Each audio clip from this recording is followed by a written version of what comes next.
everybody. We are talking resistivity today. Yes, resistivity. Resistivity is about a value of resistance similar based on materials.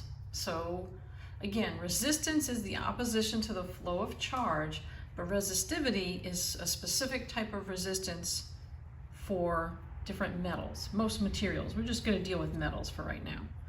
So there's a couple of values I've given you. You don't need to know a million of them, but I picked out a few common ones. Copper, 1.7 times 10 to the negative 8th ohm meters. Aluminum is higher resistivity, 2.8 times 10 to the negative 8th ohm meters. Just means that it's even harder for electrons to get through that material than copper. And then W stands for tungsten. Maybe you remember that from chemistry. And tungsten is actually the metal that was used in lots of the old-fashioned typical light bulbs. The Greek symbol for resistivity is rho. Kind of looks like a script P. When I write it, I just do something like that, or maybe even curled like that. In other words, don't do a P like this. Okay, just kind of roll it like that. You should practice one or two. This is how the computer makes it look like. So what we know is that the resistance of wire, and why do we care about resistance of wires? Well, look outside your windows. There's tons of wires hooking up your city, your town, your neighborhood. And that resistance can make a big difference in how well the electricity gets to your home. There's tons of wiring and all sorts of materials around your house, your phone, all those. It's a little smaller. Okay, resistance equals rho, which is the resistivity, times the length of the wire, divided by the area. Okay, so when we have wires, there's four main properties that resistance depends on. Length. If it's longer, you're going to have more resistance. You simply have electrons that have to go through a longer distance, so it's more resistance. Diameter. Well, skinnier diameters are harder to get through. Think of like a skinny hallway. It's harder for you to get through. A skinnier wire, it's harder for electrons to get through. The material, which is really the resistivities, it just depends. And then temperature, okay? The hotter it is, the more resistance. So let's just do a little, okay? More length equals more resistance. More diameter equals less resistance. Material just depends. The higher the resistivity. The temperature, the higher the temp, the higher the resistance. Now the temperature is not factored into this formula. Think about when you were talking in chemistry. What happens to atoms when the temperature increases? They start to vibrate more. Well, electrons are going to have a harder time to get through material if their substances and their atoms are vibrating. All right, so these problems can be a little bit tricky because area is the cross-sectional area of a wire. Think about the end of a wire, it's a circle, so the area is pi r squared. So many times you'll know the diameter, but you'll have to cut it in half because to find cross-sectional area, we have to find radius. All right, start with the first one. I have a wire of length 10 meters, so L is 10 meters. It's copper, so that means the resistivity is 1.7 times 10 to the negative 8th ohm meters. And it has a diameter of 2 millimeters. Well, let's just divide that in half right now. The radius equals 1 millimeter, right? Because 2 divided by that.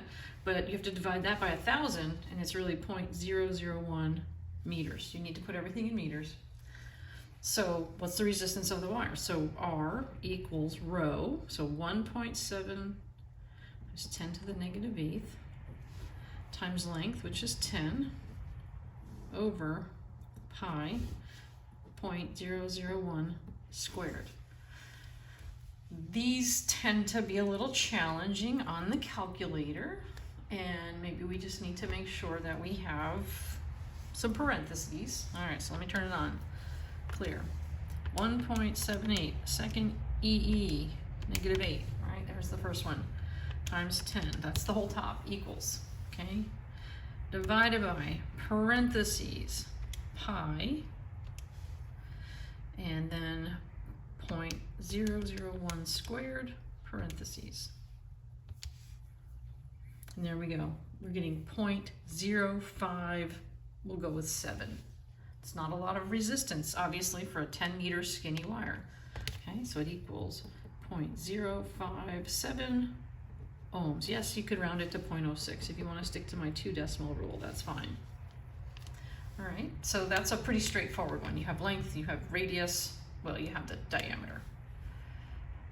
Okay, find the length of a wire of aluminum. All right, so as soon as I know it's aluminum, that means the resistivity is 2.8 times 10 to the negative 8th ohm meters. It's a weird unit, I know.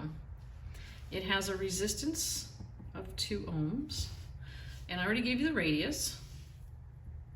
I use a little r this time. 0.0001 meters.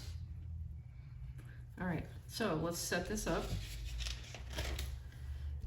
2 equals, we have 2.8 times 10 to the negative 8th times L, because L is our question mark, it says find the length, over pi 0.0001 squared. All right, so get into the habit of doing this. So I'm going to do pi r squared times 2. I'm going to cross multiply, and then I'll divide by this. All right, and again, it doesn't hurt to practice this on your calculator. All right, so 0.0001 squared times pi times 2 is that. And then I'm going to divide by 2.8, second EE, negative 8, and I get 2.24. Okay, so L is 2.24 meters. Not too bad. Again, cross multiply if you have to. Last example would be where you have to find the material, and that would mean you're going to find the resistivity. So resistivity is the question mark. Okay, I have a diameter. It's 0.05 centimeters. So right away I'm just going to make the radius 0.025 centimeters, but then I have to divide that by 100, right? So I'm going to move the decimal 2 places, 0.00025 meters. I know, it's kind of ugly. Length is 1.75 meters, and the resistance is 0.5 ohms, so not a lot of resistance. All right, so let's set it up. So 0.5 equals rho 1.75 over pi 0.12325 squared. So I'm going to do the same kind of thing. I'm going to cross multiply those two, and then I'll divide by the 1.75. We'll put it here where I think we'll move it over a little bit there.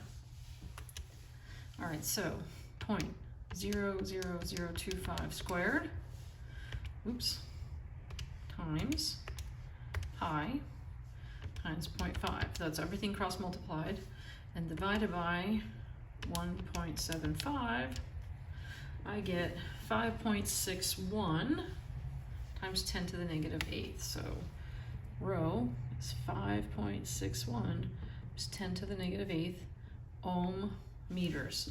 And so if I had to match, or I had to go look it up, based on my chart, it looks like we're talking tungsten. All right, so this would be tungsten. Okay, so these are pretty quick notes. You're going to be doing a little mini lab that shows you these relationships as well.